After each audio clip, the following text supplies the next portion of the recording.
রাজাকার মানে ইসলামী পোশাক, এই ধারণা একটা সুপরিকল্পিত সাংস্কৃতিক প্রোপাগান্ডা। এটা ইতিহাস নয়, বরং ইতিহাসকে নিয়ন্ত্রণের চেষ্টা করছে। যে শক্তিগুলো মুক্তিযুদ্ধকে দুর্বল করতে চায় তারা দুটি কাজ করছে। এক নম্বর হলো যে বিশ্বাসে ঘাতকতার দায় ধর্মের ঘাড়ে চাপিয়েছে। দুই, ধর্মীয় চিহ্নকে বিশ্বাসঘাতকের প্রতীক হিসেবে বানিয়েছে।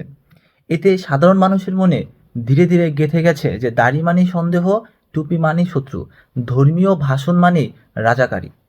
এটা শুধু ভুল নয়, এটা আইডিওলজিক্যালি লোডেড কনস্ট্রাকশন, এক ধরনের সাংস্কৃতিক ইঞ্জিনিয়ারিং। এটা কাদের স্বার্থে?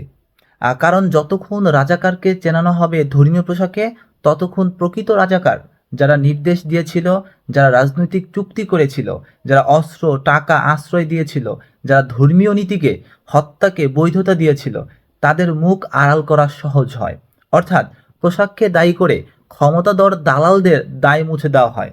এই প্রতীয়মান মানুষকে ভুল ইতিহাস শেখায় রাজাকার কোনো ধর্মীয় পরিচয় নয়, বরং রাষ্ট্রীয় বিশ্বাসঘাতকতার রাজনৈতিক ভূমিকা।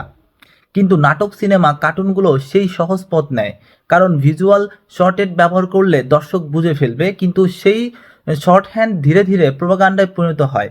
এভাবে মুক্তিযুদ্ধকে ইসলামের বিপরীতে দাঁড় করানো হয়, যেন মুক্তিযুদ্ধ মানেই ধর্ম বিরোধিতা আর ইসলাম মানেই পাকিস্তানি রাষ্ট্রবাদ। এই বিভাজন ভয়ঙ্কর।